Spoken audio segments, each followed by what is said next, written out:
Pastor expulsa a indigente de la iglesia. A la mañana siguiente, una carta en la puerta lo cambia todo para siempre. La lluvia golpeaba fuerte el techo de la iglesia Comunidad Renacer cuando el pastor Marcos Ferrer avistó la silueta encorvada en el último banco. El hombre estaba empapado. Su ropa rasgada goteaba agua sucia sobre el piso recién encerado. El fuerte olor a sudor y calle invadió el ambiente, haciendo que algunas personas en la congregación se taparan discretamente la nariz. Marcos sintió que la sangre le subía. Su mandíbula se tensó. Era la tercera vez ese mes que indigentes entraban a su iglesia y no permitiría que se repitiera. El hombre de barba entrecana y manos temblorosas intentaba calentarse, abrazando su propio cuerpo. Sus ojos vacíos miraban el altar como si buscaran algo que había perdido hace mucho tiempo. Pero cuando el pastor Marcos se acercó con pasos firmes, el eco de sus zapatos italianos resonando por la nave, aquella mirada se llenó de esperanza. Una esperanza que sería destrozada en los próximos minutos. Lo que el pastor Marcos no sabía en esa lluviosa noche de sábado era que su decisión en los próximos segundos cambiaría no solo su vida, sino el destino de cientos de personas, y que una simple carta, escrita con manos temblorosas y entregada en la puerta de la iglesia a la mañana siguiente, revelaría una verdad tan devastadora que lo haría cuestionar cada elección que había hecho en los últimos 15 años. Marcos Ferrer tenía 42 años y un currículum que haría sentir envidia a cualquier líder religioso. Graduado en teología por la mejor institución del país, con una maestría en administración, autor de 3 libros sobre prosperidad y fe. Su iglesia, la Comunidad Renacer, había crecido de 50 miembros a más de 3,000 en solo 10 años. El templo principal, inaugurado hacía 2 años, tenía capacidad para 1,200 personas, estacionamiento cubierto, aire acondicionado central y un sistema de sonido que costó más de 200,000 pesos. Usaba trajes a la medida, manejaba una camioneta SUV de lujo importada negra reluciente, y su casa en el fraccionamiento cerrado, Los Encinos, valía más de 10 millones de pesos. Marcos no veía problema en eso. Predicaba que Dios quería que sus hijos prosperaran, que la pobreza era resultado de falta de fe o de malas decisiones. Sus sermones sobre la abundancia financiera llenaban el templo todos los domingos. La gente quería oír que podían ser ricos, que merecían ser ricos, que Dios quería que fueran ricos. Su esposa, Renata, era la primera dama perfecta de la iglesia. Cabello rubio, siempre impecable, uñas arregladas, ropa de diseñador. Ella comandaba el ministerio femenino con mano de hierro. Organizaba tés benéficos para las mujeres de la alta sociedad local y publicaba fotos inspiracionales en Instagram que recibían miles de me gusta. Sus 2 hijos, Mateo de 16 años y Livier de 13, estudiaban en la escuela privada más cara de la ciudad. Pero en esa mañana de sábado, antes del culto de la noche, Marcos estaba particularmente irritado. La reunión con los diáconos había sido tensa. Algunos miembros más antiguos cuestionaban los gastos de la iglesia. La nueva pantalla de LED para el Plata costaría 80,000 pesos. La remodelación del camerino pastoral, otros 50,000. Marcos defendió cada centavo con vehemencia. Es una inversión en el reino de Dios, argumentó, golpeando la mano en la mesa de caoba. Las personas necesitan ver excelencia cuando entran aquí. Necesitan sentir que Dios es grande, poderoso, próspero. ¿Cómo vamos a atraer a más miembros si parecemos una iglesita de barrio pobre? El diácono José Carlos, un señor de 63 años que frecuentaba la iglesia desde cuando funcionaba en un pequeño salón rentado, osó discrepar. Pastor Marcos, con todo respeto, pero habían 3 familias aquí de la congregación que pidieron ayuda este mes. Una fue desalojada, otra está sin conseguir comprar medicina para la madre enferma. ¿No sería más apropiado usar ese dinero para ayudar a nuestra propia gente? Marcos sintió que la irritación crecía. Miró a José Carlos con aquella expresión que usaba cuando quería intimidar sin necesidad de gritar. Hermano José Carlos, la Biblia dice que quien no trabaja no debe comer. Si esas familias están pasando dificultades, necesitan esforzarse más, tener más fe, buscar más a Dios. No es papel de la Iglesia mantener a holgazanes. Nuestro papel es predicar el Evangelio de la prosperidad y equipar este templo para alcanzar más almas. El silencio pesado que siguió fue roto apenas cuando el tesorero, Roque, un empresario exitoso del ramo de la construcción, apoyó al pastor. Estoy de acuerdo con el pastor Marcos. Tenemos que pensar en grande. Dios es grande. Nuestra iglesia necesita reflejar eso. La reunión terminó con la aprobación de los gastos, pero Marcos salió con un sabor amargo en la boca. No le gustaba que lo cuestionaran, principalmente por personas como José Carlos, que en su visión eran demasiado débiles para entender los principios de la verdadera fe. Ahora, a las 19:30 de la noche, faltando media hora para el inicio del culto, aquel indigente sentado en el último banco representaba todo lo que Marcos despreciaba: fracaso, derrota, falta de dignidad y peor. Estaba allí contaminando el ambiente que él había trabajado tanto para construir. Marcos caminó por el corredor central, sus zapatos haciendo un sonido rítmico contra el piso de porcelanato. Podía sentir las miradas de los miembros que ya habían llegado. Algunos parecían incómodos con la presencia del indigente, otros simplemente ignoraban, revisando sus celulares mientras aguardaban el inicio del culto. Cuando llegó al último banco, Marcos se quedó de pie al lado del hombre. De cerca, el olor era aún peor. Una mezcla de sudor rancio, orina y algo más, algo que olía a enfermedad y desesperación. El indigente levantó los ojos lentamente. Eran ojos azules desvanecidos, hundidos en las órbitas, rodeados por arrugas profundas que parecían haber sido cavadas por el dolor. Aparentaba tener unos 60 años, quizá más, quizá menos. La vida en las calles envejecía a las personas de formas imposibles de calcular. «Buenas noches», dijo el indigente con voz ronca, como si no la usara desde hacía días. «Disculpe la intrusión, pastor. Vi la luz encendida y tenía tanto frío afuera. Pensé que tal vez podría quedarme solo un ratito hasta que pasara la lluvia». Marcos cruzó los brazos. Su voz salió controlada pero firme. «Usted no puede quedarse aquí. Esta es una casa de oración, no un albergue. Existen lugares apropiados para personas en su situación. La delegación tiene un albergue a 6 cuadras de aquí». El indigente bajó la cabeza.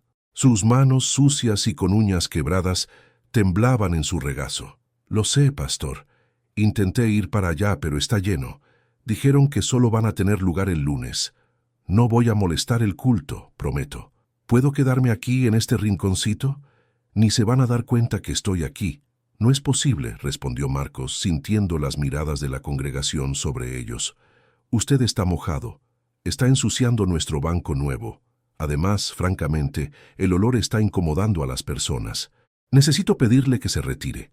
En ese momento, Clara, una joven de 23 años, que formaba parte del ministerio de alabanza, se acercó. Ella tenía un corazón demasiado blando para su propio bien, en la opinión de Marcos. «Pastor», dijo bajito, tocando su brazo, «tal vez podríamos dejarlo quedarse. Allá en el fondo mismo, sin molestar. Está haciendo tanto frío afuera». Marcos se volteó hacia ella con una mirada helada. «Clara, por favor, regresa a tu lugar.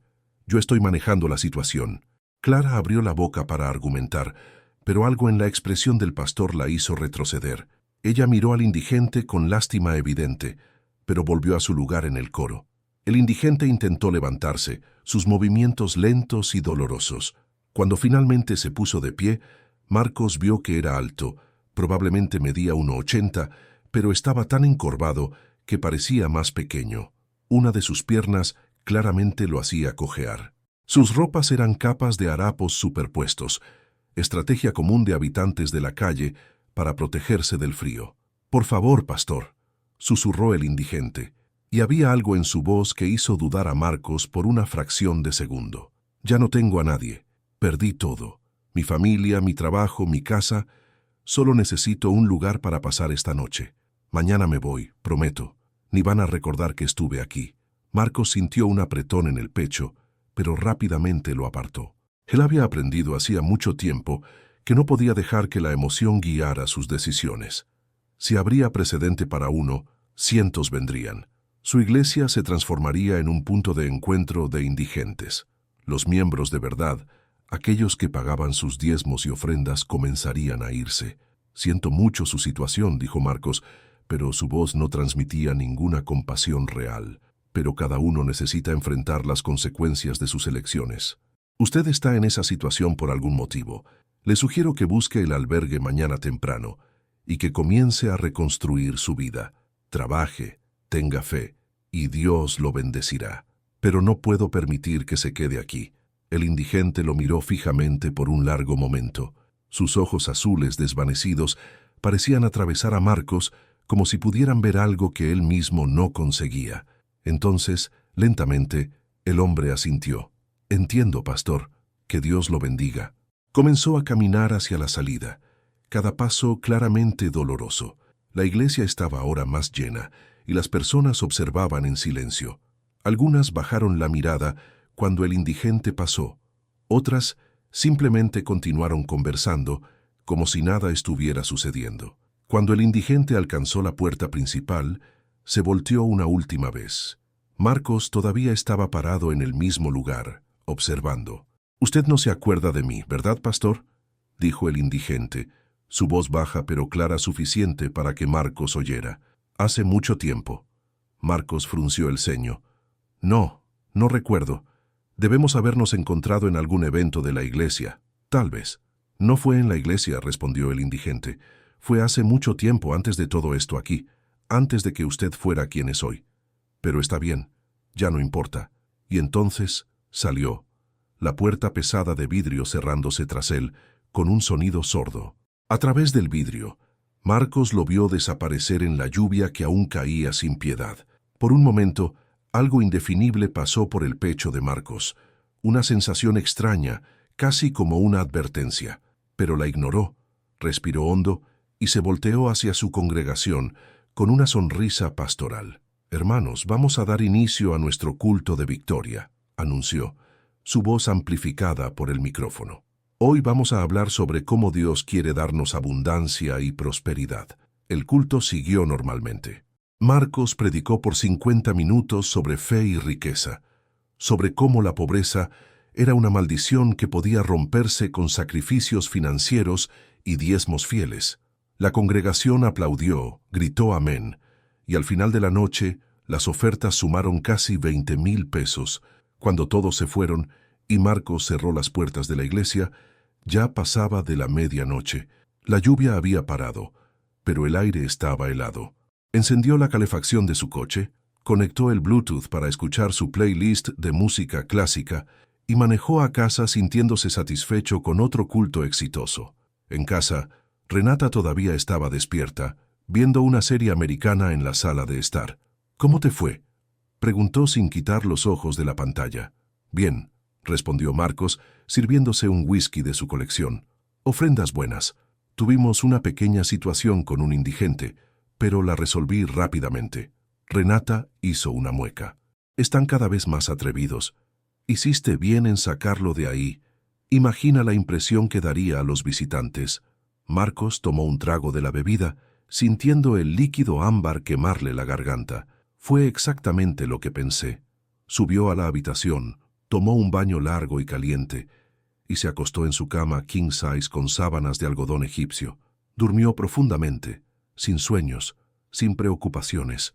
Pero en la mañana siguiente, domingo, cuando llegó a la iglesia a las 6:30 de la mañana para preparar el culto de las 8, encontró algo que haría que su mundo se derrumbara. Pegada en la puerta principal de la iglesia, había una carta. El sobre era simple, blanco, arrugado en los bordes. Estaba escrito con letra temblorosa pero legible, en pluma azul. «Para Pastor Marcos Ferrer, urgente y personal». Marcos miró a su alrededor. La calle estaba desierta, solo algunos coches pasando. Arrancó la carta de la puerta y la abrió ahí mismo, de pie bajo la marquesina de la entrada. Dentro había 3 hojas de papel de cuaderno, escritas a mano con la misma letra temblorosa. Marcos comenzó a leer, y con cada línea sentía su corazón acelerarse, sus manos comenzar a temblar. «Pastor Marcos, no espero que se acuerde de mí. Hace 25 años desde la última vez que nos vimos. Yo soy Alberto Nogueira. Usted me conocía como Beto. Yo era el mejor amigo de su padre, Osvaldo Ferrer. Anoche, Cuando usted me expulsó de su iglesia, vi en sus ojos el mismo desprecio que veo en los ojos de todos desde hace tantos años. Y está todo bien. Yo me lo merezco. Perdí el derecho a ser tratado con dignidad cuando hice las elecciones que hice. Pero antes de partir de esta vida, necesito que sepa algunas cosas. Cosas que su padre me hizo prometer que nunca contaría, pero que ahora, en mi última noche en esta tierra, ya no puedo guardar. Su padre Osvaldo fue mi mejor amigo desde los 8 años de edad. Crecimos juntos en la colonia Esperanza, 2 niños pobres que soñaban con cambiar de vida. Cuando cumplimos 18 años, decidimos abrir un pequeño negocio juntos, un taller mecánico. Yo entendía de motores, su padre entendía de administración. Durante 5 años trabajamos de sol a sol. El taller creció, contratamos empleados, compramos equipos mejores. La vida finalmente estaba mejorando. Yo me había casado con Judith, la mujer de mi vida, y teníamos una hija pequeña, Isabel. Su padre también se había casado con su madre, Nieves, y usted era un niño de 4 años. Pero entonces cometí el peor error de mi vida. Comencé a beber. Al principio era solo una cervecita después del trabajo.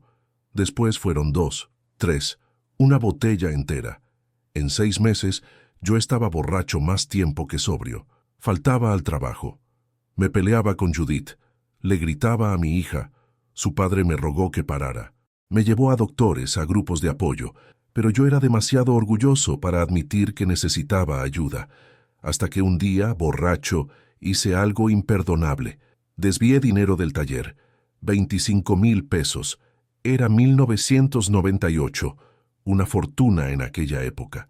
Cuando su padre descubrió, la empresa estaba al borde de la quiebra. Los proveedores no habían sido pagados.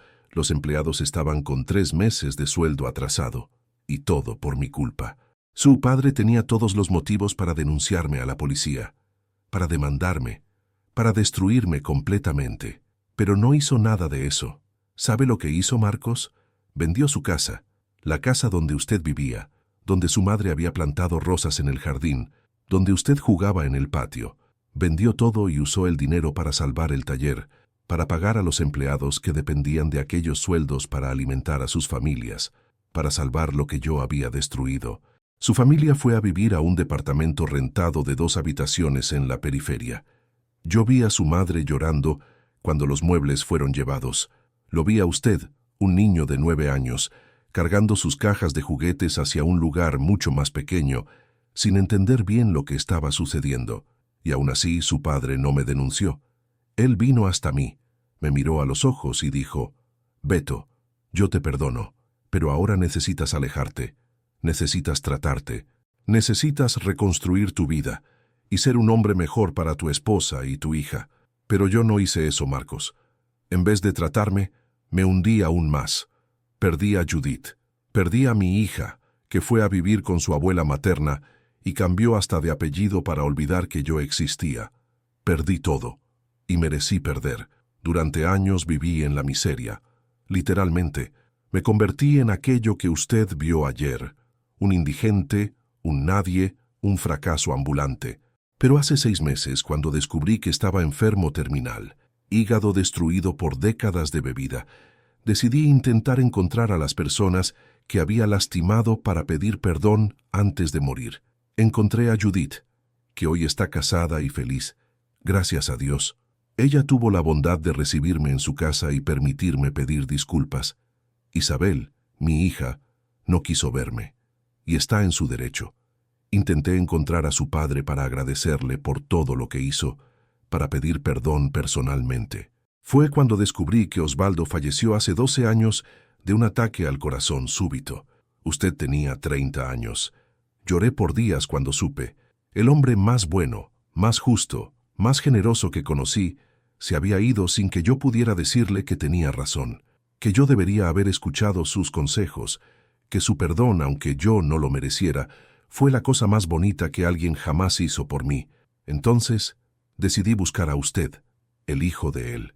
Descubrí que usted se hizo pastor, que tiene una iglesia grande y exitosa. Me alegré. Pensé que tal vez usted fuera como su padre, un hombre de verdadera fe, Un hombre que entiende lo que significa perdón, misericordia, compasión. Anoche, empapado y congelándome, fui a su iglesia.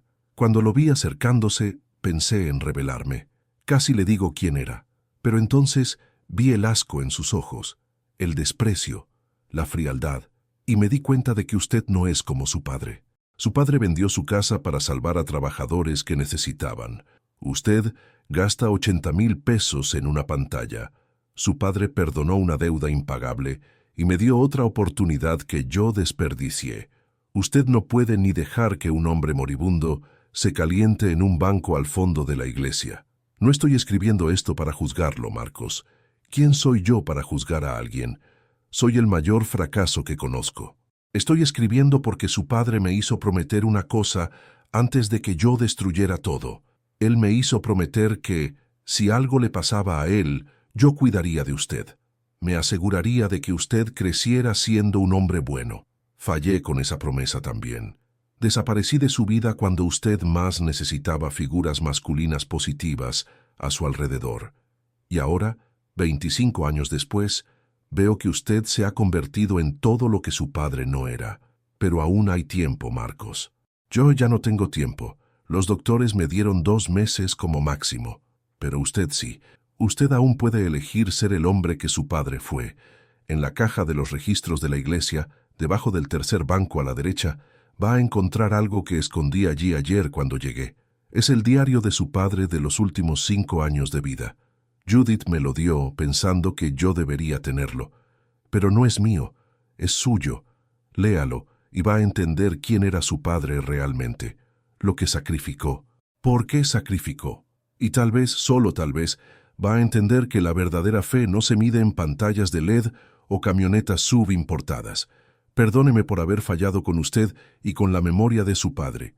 Y espero, de todo mi corazón quebrado y arrepentido, que usted se convierta en la mitad del hombre que Osvaldo Ferrer fue. Con remordimiento eterno y una petición final de perdón, Alberto Nogueira, Beto, P.D. No intente buscarme. Cuando usted lea esto, ya habré partido.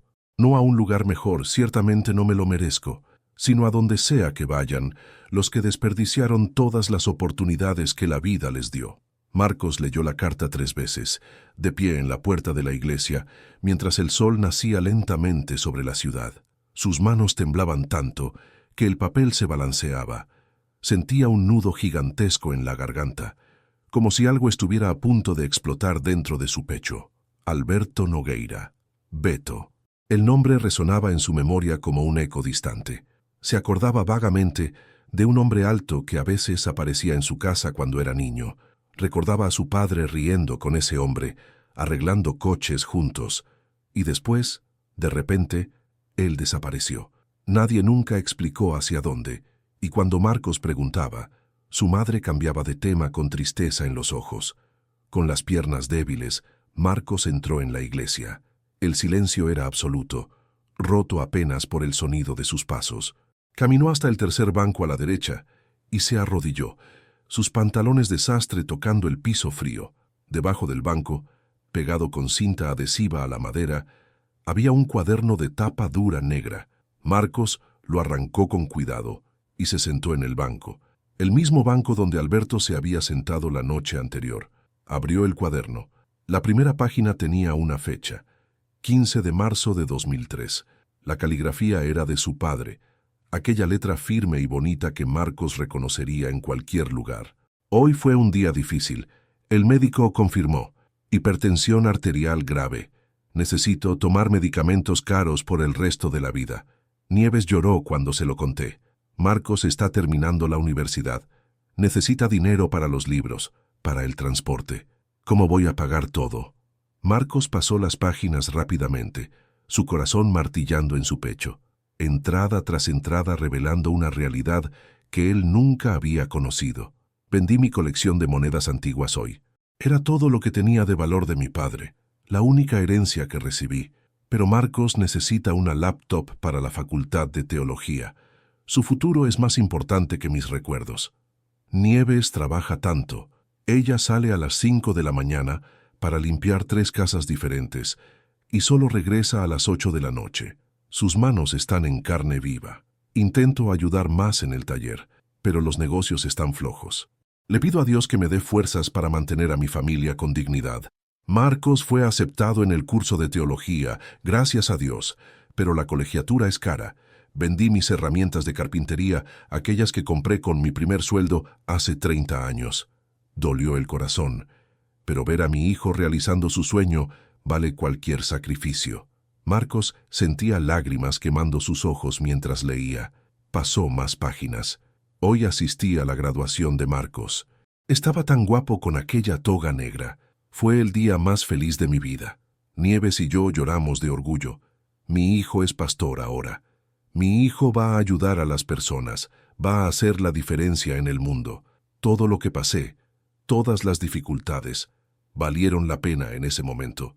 Pero entonces las entradas comenzaron a cambiar de tono. Marcos abrió una iglesia, está creciendo rápido. Hablé con él sobre no olvidarse de los pobres, pero él dijo que una iglesia pobre no evangeliza a nadie. Me preocupó esa mentalidad, pero tal vez él sepa lo que está haciendo. Es pastor, estudió mucho más que yo. Visite la iglesia de Marcos hoy. Es enorme, llena de equipos caros. Él usa ropa que cuesta más de lo que gano en 3 meses. No sé si entiendo ese tipo de fe, pero él parece feliz y exitoso. Tal vez yo soy solo un hombre demasiado simple para comprender los caminos de Dios. Nieves está enferma. Necesita exámenes, pero el seguro médico no los cubre. Le pedí a Marcos un préstamo de 2,000 pesos. Él se irritó. Dijo que yo necesitaba tener más fe, que debía sembrar financieramente en terreno fértil para cosechar bendiciones. Dijo que estaba demasiado ocupado para andar resolviendo problemas financieros de todo el mundo. Me quedé sin entender. ¿Yo soy todo el mundo? Soy su padre. Marcos sintió como si le hubieran dado un puñetazo en el estómago. Él se acordaba vagamente de ese episodio. Lo había desechado como un intento de su padre de conseguir dinero fácil. Después de todo, él estaba construyendo algo grande. No podía andar repartiendo dinero a todos los que pidieran. Conseguí el dinero prestado con mi hermano. Nieves se hizo los exámenes. Gracias a Dios no es nada grave, solo una infección que necesita antibióticos. Pero me preocupa el hecho de que Marcos no haya ofrecido ayuda. ¿Habré fallado en algo al criarlo? Debería haberle enseñado más sobre compasión. Hace 6 meses que no veo a mi hijo. Él dice que está ocupado con la iglesia. Entiendo. El trabajo de Dios es importante, pero lo extraño. Extraño nuestras conversaciones, nuestras risas como cuando él era pequeño. A veces, en la noche, miro fotos antiguas y lloro. Nieves me abraza y dice que está todo bien, que Marcos solo está enfocado en su ministerio. Pero algo dentro de mí dice que perdí a mi hijo por un mundo que no reconozco. Vi un culto de Marcos en la televisión hoy. Él predicaba sobre prosperidad, sobre cómo Dios quiere que seamos ricos. Decía que la pobreza es falta de fe. Pensé en todos los santos que vivieron en pobreza voluntaria. Pensé en Jesús, que no tenía dónde recostar la cabeza. Pensé en Nieves y en mí, que vivimos con poco pero tenemos mucho amor. ¿Acaso nosotros también somos sin fe? ¿Será que entendí todo mal toda la vida? Hoy fue mi cumpleaños número 60. Marcos no apareció, ni siquiera llamó. Nieves intentó disimular la decepción, pero vi lágrimas en sus ojos cuando sopló las velas del pequeño pastel que hicimos solos. La última entrada estaba fechada 3 días antes de la muerte de su padre. Siento que no me queda mucho tiempo. Mi corazón está débil, lo siento en el pecho, en la falta de aire. Pero no quiero que Nieves gaste dinero en doctores. Quiero que ella use los ahorros que tenemos para ella misma, cuando yo me vaya. Escribo esta última entrada pensando en Marcos, mi hijo, mi niño, que un día se sentaba en mis piernas y me pedía que le contara historias. ¿En qué momento nos perdimos? No lo culpo por nada. Yo fallé como padre en algún momento. Debería haber sido más firme, más presente cuando él comenzó a cambiar. Debería haberle enseñado mejor sobre lo que realmente importa en la vida. Pero si él algún día lee esto, quiero que sepa, yo lo amo. Siempre lo amé. Y siempre creí que, en el fondo, aún existe aquel niño de corazón puro que quería ser pastor para ayudar a las personas. Marcos, si estás leyendo esto, significa que ya me fui. Y está todo bien. Viví una vida simple pero llena de amor. Tu madre fue mi mayor tesoro. Tú fuiste mi mayor alegría. Pero te pido una cosa. No te pierdas en el oro y olvides a las personas. No construyas imperios y dejes que los corazones mueran de frío a tu puerta. No prediques sobre un Dios que expulsa a los quebrantados en lugar de acogerlos. Recuerda, al final, cuando estemos frente a Dios, Él no va a preguntar cuál era el tamaño de nuestra iglesia o cuántos ceros tenía nuestra cuenta bancaria. Él va a preguntar, ¿cómo trataste a los más pequeños? ¿Cómo amaste a los rechazados? ¿Cómo usaste lo que te di para servir a los que no tenían nada? Te amo, hijo mío, y rezo para que aún haya tiempo de que te conviertas en el hombre que sé que puedes ser. Tu padre que siempre creyó en ti, Osvaldo Ferrer. Marcos cerró el diario. Sus manos temblaban incontrolablemente. Lágrimas corrían por su rostro, mojando el cuello de su camisa italiana de 300 pesos. Abrazó el diario contra su pecho y comenzó a sollozar. No era un llanto contenido, educado. Era un llanto visceral, doloroso, que venía de un lugar tan profundo que él ni siquiera sabía que existía. Él había expulsado al mejor amigo de su padre, el hombre que su padre había perdonado, que su padre había intentado salvar, el hombre que vino en su última noche de vida buscando calor en su iglesia, y él lo mandó de regreso a la lluvia, al frío, a morir solo en la calle, y peor, había decepcionado a su padre. Se había convertido exactamente en el tipo de hombre que su padre temía que se convertiría. Un hombre que predicaba sobre Dios, pero no conocía la compasión. Un hombre que construía templos pero dejaba a las personas morir de frío afuera. No supo cuánto tiempo pasó.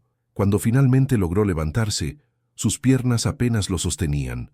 Miró a su alrededor, la iglesia vacía. De repente, todo aquello le pareció falso. La pantalla gigante, los bancos tapizados, el sistema de sonido de última generación. Todo parecía un monumento a su propia vanidad, no a la gloria de Dios. Pero antes de continuar y descubrir el desenlace de esta historia emocionante, deja tu like aquí en el video, suscríbete al canal si aún no estás suscrito y activa la campanita para no perderte ninguna historia nueva. ¿Tú crees que las iglesias deben enfocarse más en ayudar a los necesitados o en tener estructuras bonitas?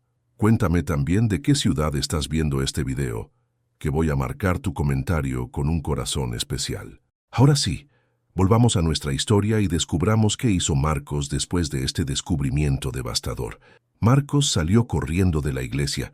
Necesitaba encontrar a Alberto. Necesitaba pedirle perdón. Necesitaba, de alguna forma, honrar la memoria de su padre.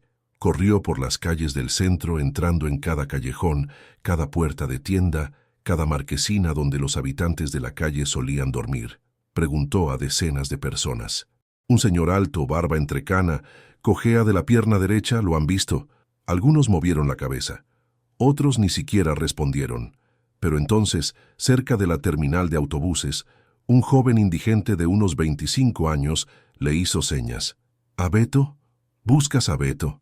Sí, casi gritó Marcos. ¿Sabes dónde está? El joven bajó la mirada.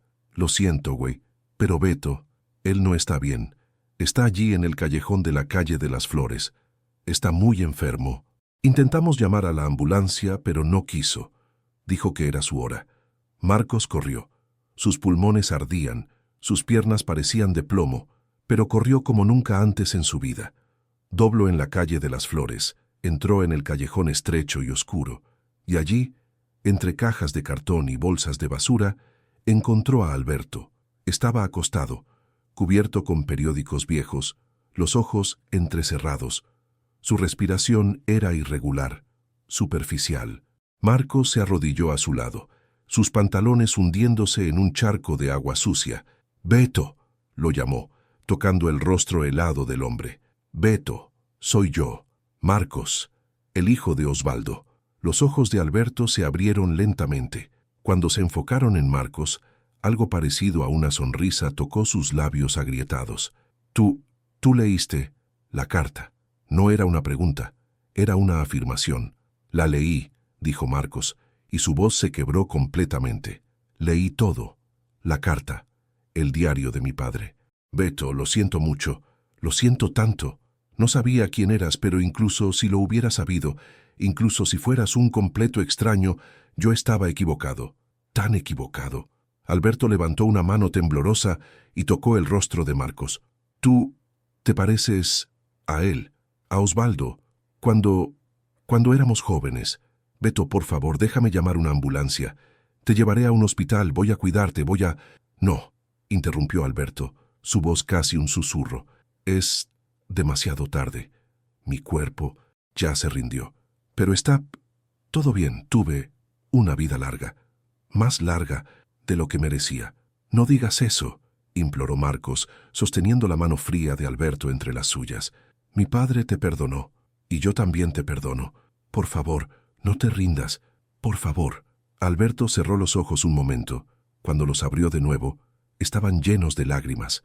Tu padre fue el mejor hombre que conocí, y tú tienes la oportunidad de ser como él, de ser mejor que él. Usa esta oportunidad. Marcos. La usaré, prometió Marcos, lágrimas cayendo libremente ahora. Lo juro por Dios que la usaré. Voy a cambiar. Voy a ser el hombre que mi padre quería que fuera. El hombre que viniste a buscar ayer. Alberto sonrió, una sonrisa verdadera esta vez. Entonces, no fue en vano. Gracias, hijo de Osvaldo. Dile a él, cuando lo veas, algún día, dile que Beto lo sintió mucho y que usó su última noche para intentar arreglar al menos una cosa. Su respiración se debilitó. Marcos lo sostuvo con más fuerza, pasando la otra mano por el cabello entrecano y sucio de Alberto. Quédate conmigo, Beto. Por favor, no te vayas. No me dejes solo con este peso. Pero Alberto ya no escuchaba. Sus ojos se quedaron fijos en un punto distante, más allá de Marcos, más allá del callejón, más allá del mundo. Un último suspiro salió de sus labios y entonces se quedó quieto, completamente quieto. Marcos lo sostuvo por largos minutos, meciéndose hacia adelante y hacia atrás, llorando como no lloraba desde el funeral de su padre 12 años atrás. La gente pasaba por la entrada del callejón, algunos miraban y seguían su camino. Un pastor elegante llorando sobre el cuerpo de un indigente no era algo que se tomaran la molestia de entender. Cuando finalmente llegaron los paramédicos, llamados por alguien que había tenido más compasión que curiosidad, Marcos estaba en estado de shock. Explicó quién era Alberto, dio su propio número como contacto y prometió hacerse responsable del funeral. Cuando volvió a casa, ya era casi mediodía. Renata estaba en el gimnasio, los hijos en casa de amigos. Subió a la habitación y se sentó en la cama, el diario de su padre todavía en sus manos. Llamó a su madre, algo que no hacía desde hacía semanas. Ella contestó con una voz llena de esperanza que le partió el corazón aún más. «¿Marcos? Hijo, ¿está todo bien?»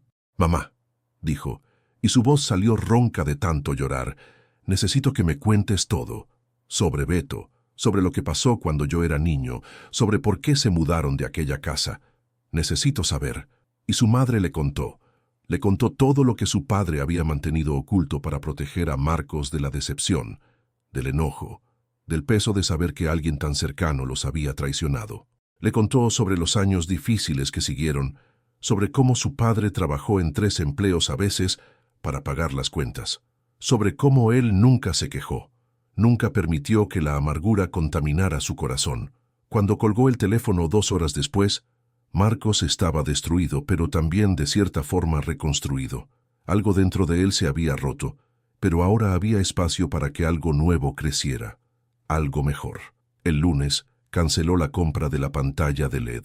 Devolvió la sub a la agencia y compró un coche económico. Puso su casa a la venta y comenzó a buscar algo más modesto. Renata pensó que se había vuelto loco. Incluso amenazó con el divorcio. Pero cuando él se sentó con ella y leyó el diario de su padre, ella también lloró y comenzó a entender. El miércoles enterró a Alberto Nogueira en un panteón simple, pero digno. Pagó de su propio bolsillo. Solo él, su madre y, sorprendentemente, Judith, la exesposa de Alberto, y otras 2 personas de la comunidad de la calle asistieron. Fue un funeral pequeño, pero sincero. Marcos habló sobre el perdón, sobre las segundas oportunidades desperdiciadas y sobre cómo nunca es demasiado tarde para cambiar, excepto cuando lo es, como lo había sido para Beto. El domingo siguiente, Marcos subió al púlpito de su iglesia e hizo algo que nunca había hecho. Se disculpó. «Hermanos», comenzó, su voz firme pero llena de emoción, «los he engañado. Y más importante, me engañé a mí mismo y a Dios. Esta semana aprendí lecciones que deberían haber sido obvias, pero que elegí ignorar en nombre de la ambición, del éxito, de lo que yo creía que era el crecimiento del reino de Dios. Expulsé a un hombre moribundo de nuestra iglesia el sábado por la noche pasado. Estaba mojado, con frío, enfermo, y lo eché porque me preocupé más por nuestros bancos nuevos que por su vida. Ese hombre murió solo en un callejón al día siguiente, y antes de morir, él me mostró quién me había convertido realmente. El silencio en la iglesia era absoluto. Las personas lo miraban con expresiones de conmoción. Prediqué prosperidad y olvidé la compasión. Prediqué fe y practiqué el juicio. Construí esta iglesia hermosa y cerré mi corazón a los que más necesitaban. Y hoy estoy aquí para decirles, eso se acaba ahora. Anunció los cambios. La iglesia crearía un fondo de ayuda humanitaria. El 10% de todo diezmo y ofrenda se destinaría a familias necesitadas, a habitantes de la calle, a personas enfermas sin recursos para tratamiento. La iglesia abriría un comedor comunitario 3 veces por semana. Crearía un albergue temporal en el salón del sótano para las noches de frío extremo. Y él mismo, como pastor, reduciría su salario en un 50%. Muchos miembros aplaudieron, lágrimas corriendo por sus rostros. Pero otros se levantaron y se fueron, indignados. El tesorero Roque fue uno de ellos. Cerca de 300 miembros, un tercio de la congregación, dejaron la iglesia en las semanas siguientes, molestos por la nueva dirección. Se llevaron sus ofrendas generosas con ellos. Pero algo interesante comenzó a suceder. Nuevas personas comenzaron a aparecer. Personas simples, pobres, quebrantadas, personas que habían renunciado a la iglesia porque nunca se sentían bienvenidas. Y venían no porque el templo fuera bonito, sino porque finalmente sentían que pertenecían allí. Clara, la joven del ministerio de alabanza que había intentado defender a Alberto, se convirtió en coordinadora del nuevo ministerio de asistencia social. José Carlos, el diácono que había cuestionado los gastos excesivos, volvió a ser activo y trajo consigo una red de voluntarios. Pasaron los meses. La iglesia era más pequeña en número, pero mayor en impacto. Marcos todavía predicaba, pero ahora sus mensajes eran sobre amor radical, sobre justicia, sobre servir a los más pequeños. Visitaba a los enfermos, dormía en el albergue una vez al mes para entender las necesidades reales, repartía comida en las calles todos los sábados. Un año después de la muerte de Alberto, en una tarde lluviosa muy similar a aquella noche fatídica, Marcos estaba en el comedor comunitario sirviendo sopa cuando una mujer de unos 40 y pocos años entró. Era delgada, con cabello oscuro recogido en una cola de caballo, y había algo familiar en sus ojos azules. Ella se acercó a él lentamente, vacilante. «¿Pastor Marcos?», preguntó en voz baja. «Sí», respondió él con una sonrisa cálida. «¿En qué puedo ayudarla? Me llamo Isabel Costa. Pero mi nombre de nacimiento era Isabel Nogueira. Yo era la hija de Alberto». Marcos sintió que su corazón se apretaba. «Isabel», dijo, su voz llena de emoción. «Te busqué. Intenté encontrarte para contarte personalmente, para disculparme por no haber hecho más por tu padre». Lágrimas llenaron los ojos de Isabel. «Lo sé. Mi mamá me contó. Me contó sobre el funeral, sobre cómo usted se hizo responsable de todo, sobre cómo ha hablado de él con respeto y amor incluso después de todo. Él era el mejor amigo de mi padre», dijo Marcos, «e incluso con todos los errores que cometió, usó sus últimos momentos de vida para enseñarme algo que yo había olvidado. Él me devolvió a mi padre, de cierta manera». Isabel se secó las lágrimas. «Lo odié por tanto tiempo. Mi padre me abandonó, destruyó nuestra familia, nos dejó. Pero en los últimos meses antes de que muriera, mi mamá me contó cosas que yo no sabía, sobre cómo él intentó cambiar, sobre cómo el remordimiento lo consumió, y sobre cómo, al final, todavía tenía amor suficiente en el corazón para intentar salvar al hijo del único amigo que creyó en él. Ella sacó algo de su bolso.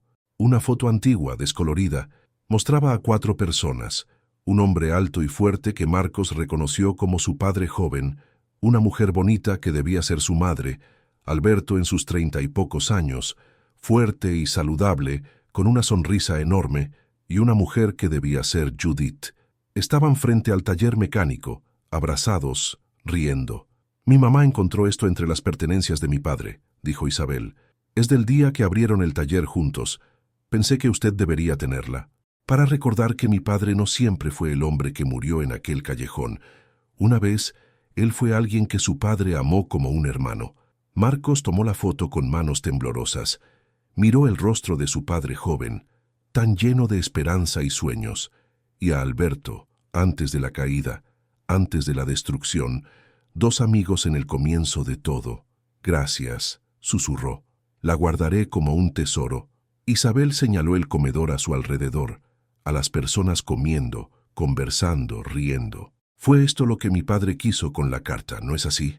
No era solo sobre perdón, era sobre transformación». «Lo fue», concordó Marcos, «y está sucediendo, lentamente, pero está sucediendo». Isabel sonrió, y en esa sonrisa Marcos vio un eco de Alberto, pero también de esperanza, de nuevos comienzos. «¿Puedo ayudar? Aquí en el comedor, quiero decir. Sé cocinar bien y me gustaría honrar a mi padre haciendo algo bueno, algo de lo que él se hubiera sentido orgulloso». «Sería un honor tenerte aquí», dijo Marcos. Y así la hija de Alberto se unió a la iglesia que una vez había expulsado a su padre. Y juntos, ella y Marcos construyeron algo hermoso. No un imperio de oro y vidrio, sino una comunidad de corazones abiertos y manos extendidas. En los años que siguieron, la iglesia creció nuevamente, pero era un crecimiento diferente.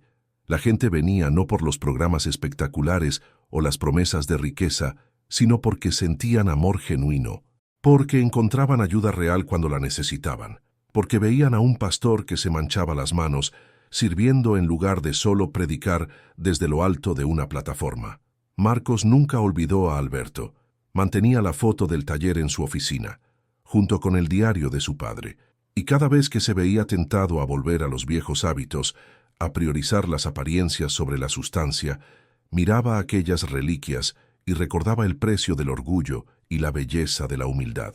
5 años después de la muerte de Alberto, la iglesia completó su atención número 1000 en el comedor comunitario. Había ayudado a 40 familias a salir de situaciones de pobreza extrema, proporcionando no solo comida, sino educación, capacitación laboral y apoyo emocional. 23 habitantes de la calle habían sido reintegrados a la sociedad a través de los programas de la iglesia. En esa noche de celebración, Marcos pidió un momento de silencio. «Hoy», dijo a la congregación reunida, «celebramos números. 1000 comidas, 40 familias, 23 vidas transformadas. Pero quiero que recuerden algo.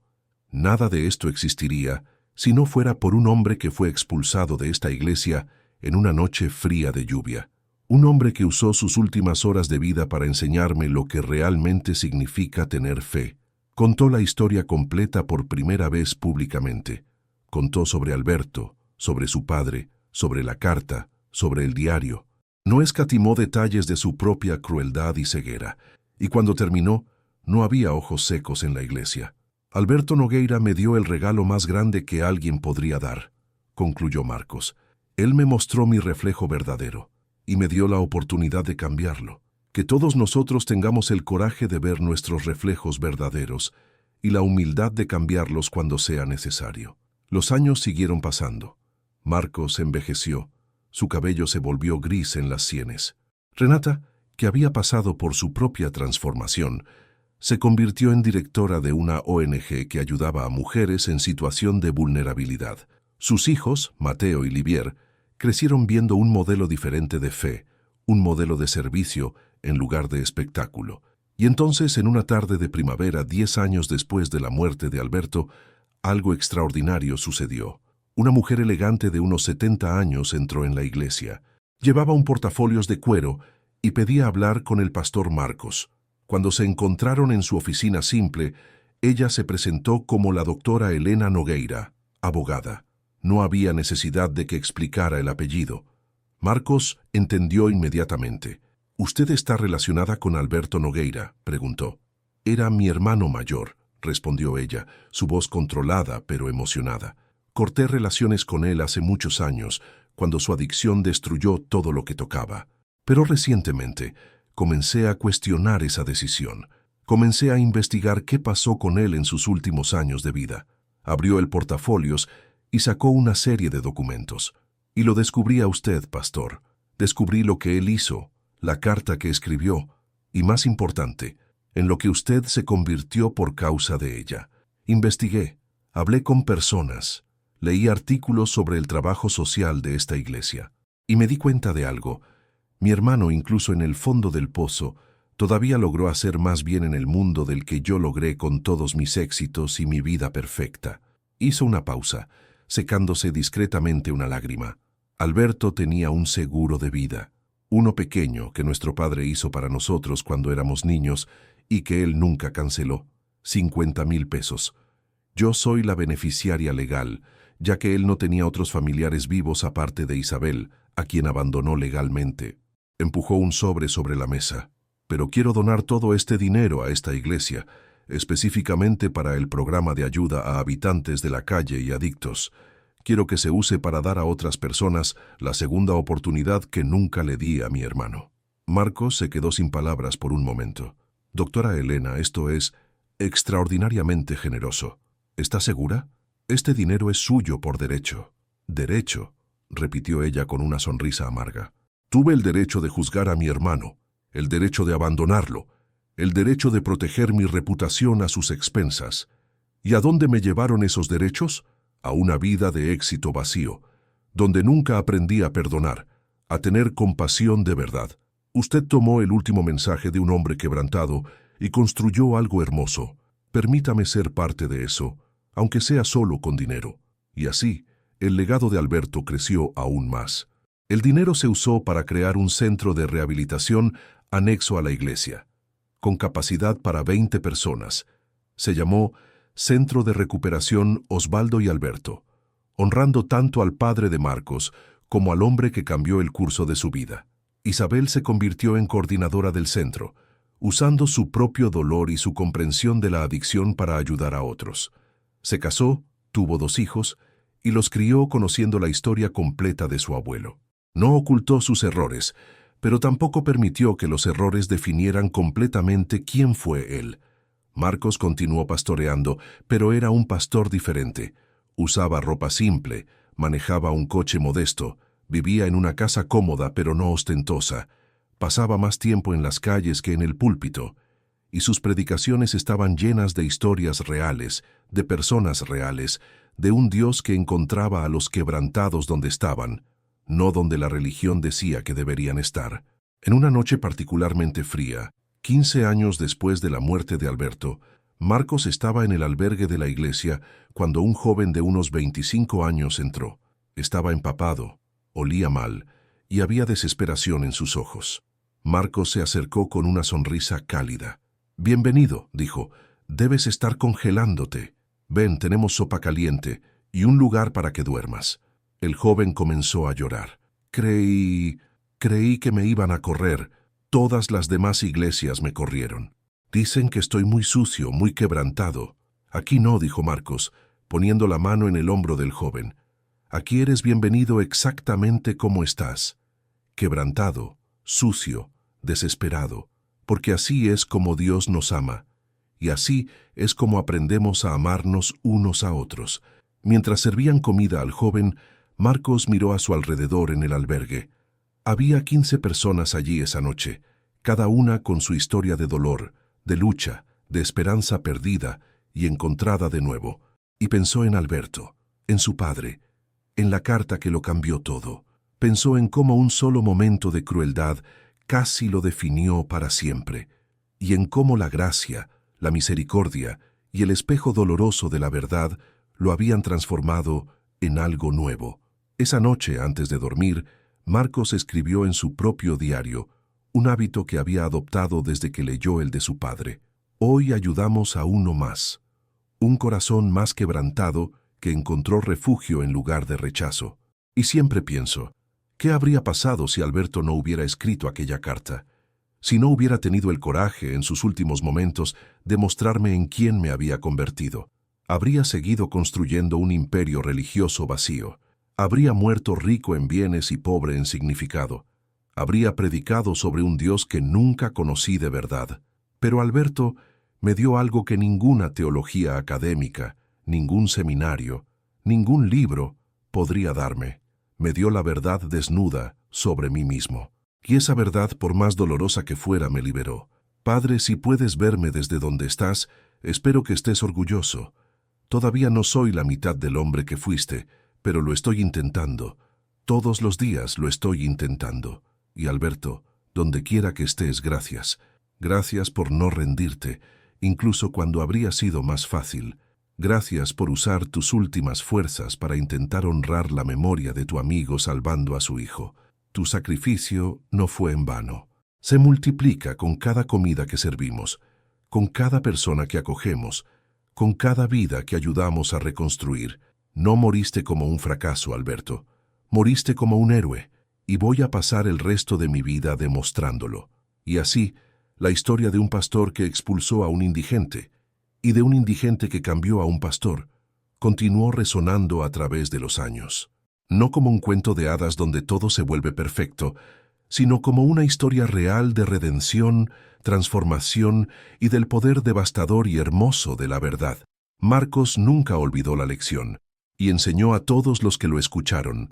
No estamos definidos por nuestros peores momentos, sino por lo que hacemos después de enfrentarlos.